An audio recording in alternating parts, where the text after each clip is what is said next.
Let's start the presentation on Prestor, that is amlodipine and valsartan combination. Fixed dose combination और ये अब काफी common होती जा रही है, खासतौर पर एंटी हाइपरटेंसिव ड्रग्स के तौर पर।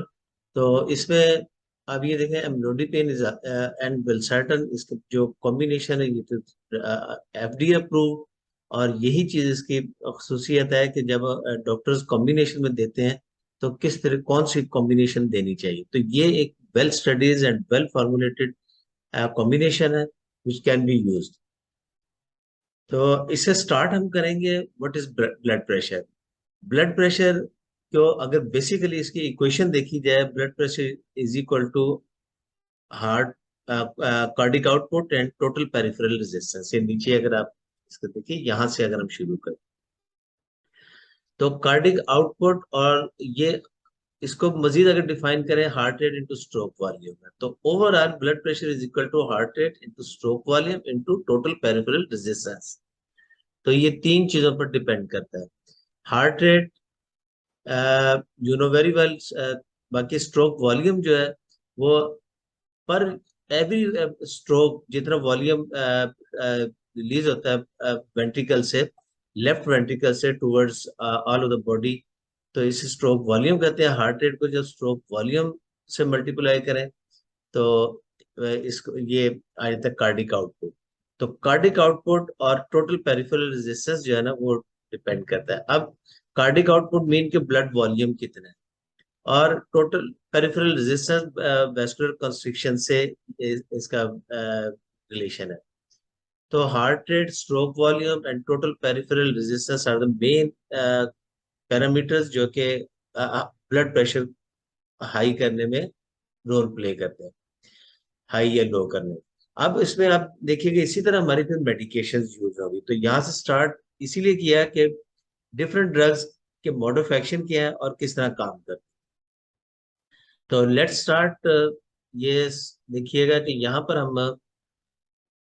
यहाँ पर आपके पास सेंट्रली एक्टिंग ड्रग्स होती हैं, ब्रेन, हार्ट, पेरिफेरल रेजिस्टेंस यानी कि आर्टरीज पर और किडनीज पर ड्रग्स इफेक्ट करती हैं। तो उसी तरह इनके मोड ऑफ एक्शन है। सेंट्रली एक्टिंग अल्फा एगोनिस्ट जो कि ब्रेन पर इफेक्ट करती हैं ये, और जो कि alpha 2 receptors in the brain stem मौजूद होते हैं।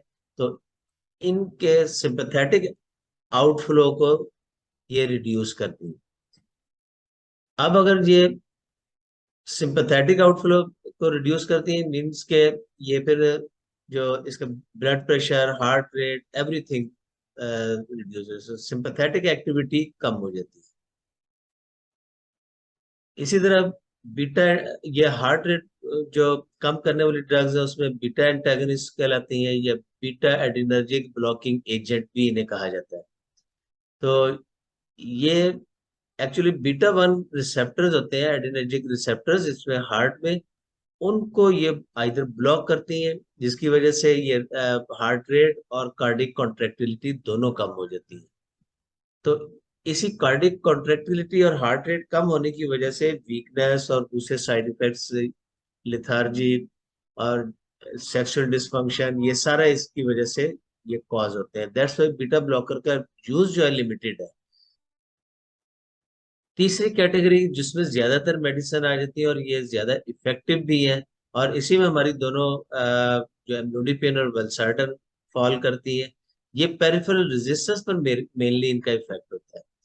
तो इसमें एंजियोटेंसिन कन्वर्टिंग एंजाइम इनहिबिटर्स हैं, क्योंकि एंजियोटेंसिन 1 एंजियोटेंसिन 2 में जब कन्वर्ट होता है तो ये पोटेंट वेजोकंस्ट्रिक्टर है, और उसके साथ साथ इसके ये वेजोकंस्ट्रिक्टेड है मींस के आर्टीरियल रेजिस्टेंस को कम करता है।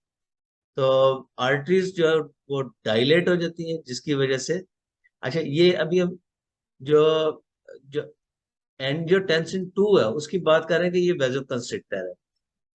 अब एंजियोटेंसिन कन्वर्टिंग एंजाइम इनहिबिटर जो है वो इसके रिवर्स काम करते हैं, जिसकी वजह से वेजोडाइलेशन होती है। तो ये वेजोडाइलेशन से ब्लड प्रेशर जो बढ़ा हुआ होता है वो कम हो जाता है, नॉर्मलाइज हो जाता है।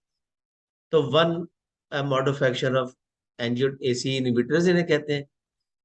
इसी तरह ARB angiotensin converting receptor blockers है, एंजियोटेंसिन 2 रिसेप्टर ब्लॉकर्स है।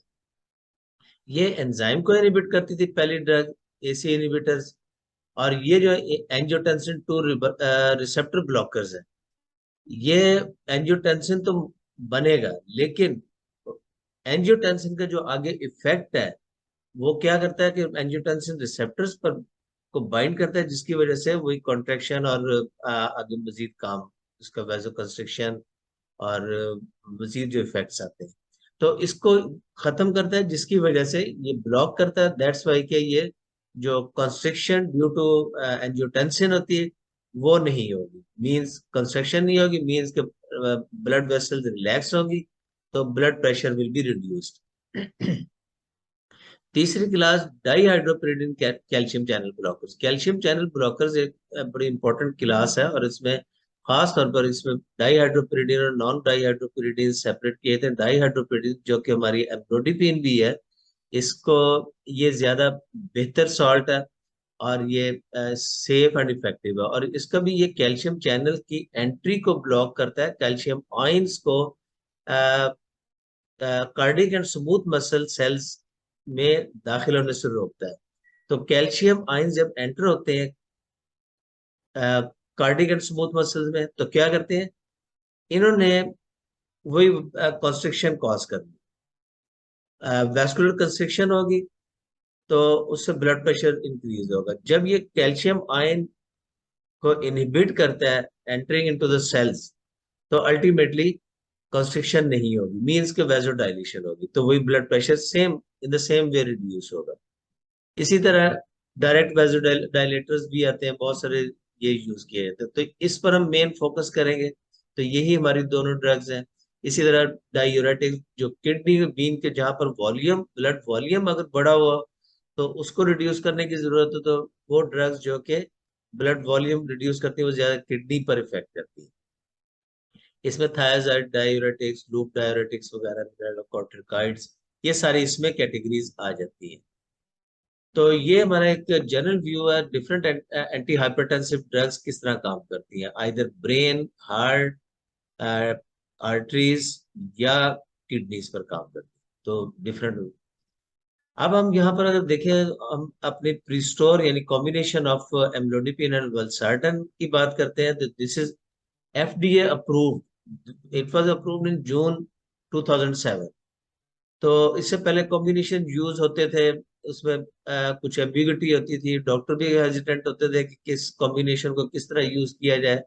तो जब ये कॉम्बिनेशन, फिक्स कॉम्बिनेशन का ये कॉन्सेप्ट आया, तो उसमें कॉन्फिडेंस भी आ गया डॉक्टर्स से। फिर ये कंपनीज और ये well studies and well trialed combinations, तो इसमें कोई प्रॉब्लम नहीं है। फार्माकोकाइनेटिक्स इनके सिमिलर होते हैं, जिसकी वजह से कोई इश्यूज नहीं आते। तो सबसे बड़ी बात एफडीए अप्रूव्ड है, और ये उन पेशेंट्स में ये यूज किए जाते हैं कॉम्बिनेशन जहां पर आइदर के ब्लड मोनोथेरेपी से ब्लड प्रेशर प्रॉपरली कंट्रोल नहीं होता, या फिर इतना ज्यादा होता है कि वहां पर ये कॉम्बिनेशन से स्टार्ट करना पड़ता है।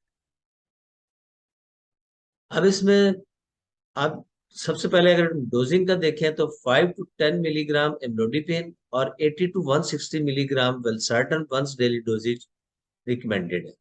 तो प्री स्टोर में इसलिए 5, 160, 10, 160, 5, 180 ये फॉर्मुलेशन अवेलेबल है, तो वहां पर इसको वंस डेली डोजेज के साथ कन्वीनियंटली दिया जा सकता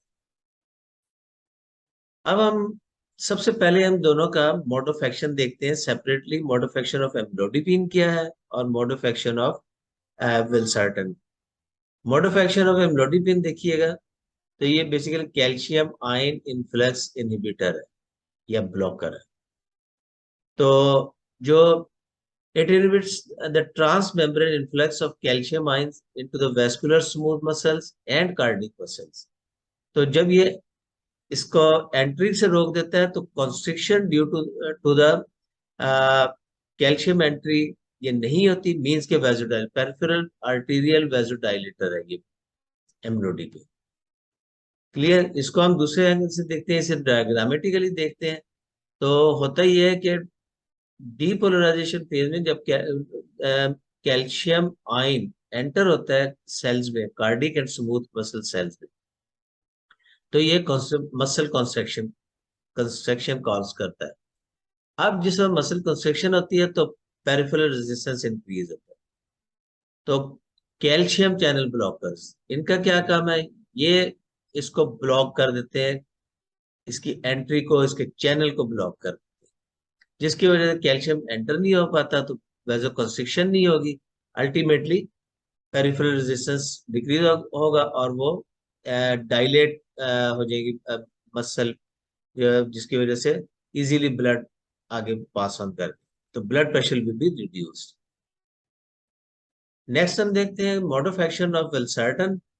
वेल्सार्टन जो है ये बेसिकली जो ये valsartan blocks the vasoconstrictor and aldosterone secreting effect of angiotensin 2। जैसे पहले भी बात की थी कि एंजियोटेंसिन 2 को बेसिकली ये इफेक्ट करता है। तो किस तरह करता है? By selectively blocking the angiotensin 2 to the 81 receptors. तो 81 रिसेप्टर्स को ये ब्लॉक कर देता है। एंजियोटेंसिन 2 तो बन रहा है लेकिन उसके इफेक्ट को ब्लॉक कर देगा बाय ब्लॉकिंग द रिसेप्टर जहां पर उसने जाकर काम करना है। तो अल्टीमेटली इससे भी ब्लड प्रेशर और टोटल पेरिफेरल रेजिस्टेंस रिड्यूस हो जाएगी। तो दोनों का डिफरेंट मोड ऑफ एक्शन की वजह से सिनर्जिस्टिक इफेक्ट मिलता है। मीन दोनों का इंडिविजुअल इफेक्ट से ज्यादा बेहतर इफेक्ट ब्लड प्रेशर रिडक्शन होगी। इसको डायग्रामेटिकली इस लेटर से देखते हैं। एंजियोटेंसिन का हमने एंजियोटेंसिन कन्वर्टिंग एंजाइम इनहिबिटर या जैसे भी एंजियोटेंसिन का रोल क्या होता है, तो वो इसे रास सिस्टम भी कहते हैं, रेनिन एंजियोटेंसिन सिस्टम। तो इसमें बेसिकली एंजियोटेंसिन 2 बनता है। एंजियोटेंसिन 2 एल्डोस्टेरोन सिक्रीट करता है, जिससे सोडियम वाटर रिटेंशन होती है। सोडियम वाटर रिटेंशन होती है तो वाटर रिटेंशन मीन के ब्लड वॉल्यूम भी बढ़ गया। और दूसरा एल्डोस्टेरोन की वेजो कंस्ट्रिक्शन की वजह से कि भी ब्लड प्रेशर बढ़ जाता है। जब ये वेल्सार्टन उस रिसेप्टर को ब्लॉक कर देगी तो अल्टीमेटली ये सोडियम वाटर रिटेंशन और जो जो कंस्ट्रिक्शन ऑफ द आर्टरीज है वो कम हो जाएगी। अल्टीमेटली ब्लड प्रेशर भी रिड्यूस। तो ये हमें इसका अपने जहन में रखना चाहिए, डिस्कशन में ये पिक्चर हमारे जहन में होनी चाहिए। Now starting the pharmacokinetics of amlodipine. Amlodipine के जो मेन है इसमें peak plasma concentration 6 to 12 hours है। तो ये जितना ज्यादा ड्यूरेशन में इसकी पीक कंसंट्रेशन रीच करती है तो ये स्लो या ग्रेजुअल ऑनसेट ऑफ एक्शन की वजह से ग्रेजुअल ब्लड प्रेशर रिड्यूस होते हैं, जिसकी वजह से सिंकोपी या पोस्टरल हाइपोटेंशन या sudden drop of blood pressure के जो कॉन्सिक्वेंसेस साइड इफेक्ट्स होते हैं वो नहीं आते। तो ब्लड प्रेशर रिडक्शन के लिए एडवाइस भी ये किया जाता है कि स्मूथ रिडक्शन होनी चाहिए। अच्छा, ना सिर्फ ये वन डोज के साथ बल्कि ओवरऑल 7 to 8 डेज के बाद इसका steady state plasma level achieve होता है। मींस के पीक इफेक्ट तो 1 से 2 हफ्ते में मिलता है। तो आहिस्ता आहिस्ता ब्लड प्रेशर को रिड्यूस करता है, जिसकी वजह से वेजोडाइलेटरी साइड इफेक्ट्स नहीं होते। एब्सोल्यूट बायोअवेलेबिलिटी 64 to 90% है। प्लाज्मा प्रोटीन बाइंडिंग 93 to 98% है। Half life which is very important 30 to 50 hours, means के for the whole day and night 24 hours कम से कम इसका वेल मेंटेन रहता है पीक सीरम कंसंट्रेशन, जिसकी वजह से blood pressure reduction throughout the day and night with once daily doses effective reduction होती है। Metabolize in liver, amlodipine is metabolites इसके इनएक्टिव होते हैं और इसी तरह एक्सक्रीशन यूरिन में होती है। तो ये यानी कि यूरिन में लिवर में मेटाबोलाइज होकर यूरिन से एक्सक्रीट आउट करते हैं इसके मेटाबोलाइट्स या एक्टिव फॉर्म में। अब इसी तरह वेल्सार्टन के हम अगर फार्माकोकाइनेटिक्स देखें तो ये peak plasma concentration 2 to 4 hours है। एब्सोल्यूट बायोअवेलेबिलिटी इसकी 25% है और इस 25% के साथ इसका बड़ा अच्छा ऑलरेडी रिस्पांस होता है, जब कॉम्बिनेशन के साथ देंगे और एडिशनल रिस्पांस मिलेगा। प्लाज्मा प्रोटीन बाइंडिंग 95% है, हाफ लाइफ इसकी 6 आवर्स है, और excretion 83% in faeces and 13% in urine. ये इसके इन दोनों के अलग अलग फार्माकोकाइनेटिक्स हमें मालूम होने चाहिए टू इस्टेब्लिश इट्स कॉम्बिनेशन के क्या क्या इसके साइड इफेक्ट्स हो सकते हैं और किस तरह ये काम करेगी। डोजेज एंड एडमिनिस्ट्रेशन पहले ही बात की थी, ये चूंकि इसकी जो लॉन्गर हाफ लाइफ की वजह से ये once daily doses quite sufficient है, और ये ग्रेजुअल ऑनसेट ऑफ एक्शन और ये peak steady state level 7 to 8 days में अचीव करने की वजह से ये 2 वीक्स में अप्रोक्सीमेटली इसका कंप्लीट रिस्पांस मिलता है, यानी पीक रिस्पांस मिलता है, पीक ब्लड प्रेशर रिडक्शन होती है। तो उससे पहले ड्रग इसका मतलब चेंज नहीं करनी चाहिए। तो मैक्सिमम डोज 10/320 है। अगर एडिशनल हमें वेलसार्टन देना है तो वो दी जा सकती है। तो ये इसके दोनों की कॉम्बिनेशन अगर अलग अलग दी जाए तो मैक्सिमम डोजेज हमें एम्लोडिपिन 10 मिलीग्राम से ज्यादा नहीं देनी चाहिए, और वेलसार्टन 320 मिलीग्राम से ज्यादा नहीं होनी चाहिए। तो प्री स्टोर में भी एडमिनिस्ट्रेड विद और विदाउट फूड, ये बहुत बड़ा एडवांटेज है कि एनी टाइम एनी यानी विद फूड और विदाउट फूड, बिफोर और आफ्टर मील्स हम ले सकते हैं, इसे कोई रिस्ट्रिक्शन नहीं है। और इसी तरह इसको with other anti hypertensive agents भी मजीद ऐड किया जा सकता है, क्योंकि ड्रग इंटरेक्शंस नहीं है, तो ये इजीली ऐड किया जा सकता है ना दूसरी ड्रग्स के साथ, दोनों एम्लोडिपिन और वल्सर्टन।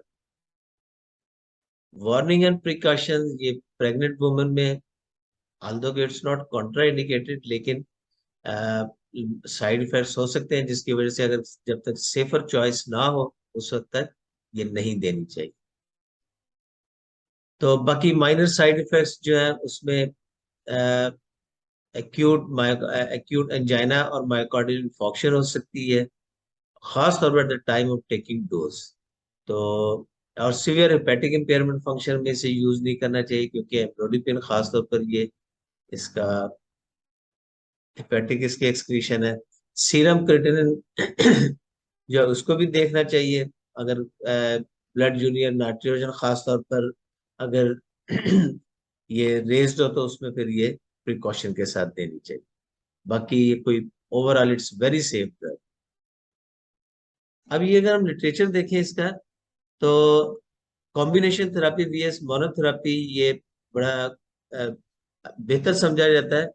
तो combining two complementary antihypertensive agents has been shown to improve the response rate, that is approximately 75 to 90%। तो ये बड़ा अच्छा रिस्पांस रेट देखा गया है कि जहां पर इंडिविजुअल थेरेपी से कॉम्बिनेशन नहीं मिलता रिस्पांस, तो ये कॉम्बिनेशन के साथ एक्सीलेंट रिस्पांस देखने में आता है। इसी तरह डिफरेंट ड्रग्स के साथ ये कंपेयर किया गया है। तो ओवरऑल इसकी superiority of combination therapy over monotherapy और उसके साथ डोजेज कन्वीनियंस भी, ये बहुत बड़े एडवांटेजेस है, तो we must highlight the doctor. तो थैंक यू वेरी मच। तो आई बिलीव कि ये इसको हम ज्यादा से ज्यादा अपने अपने डेली कॉल्स में हम इसे यूज करेंगे, और इस कॉम्बिनेशन का बेनिफिट्स जो है वो मैक्सिमम हाईलाइट करके तो प्रिस्क्रिप्शन लेंगे। Thank you very much. Allah Hafiz.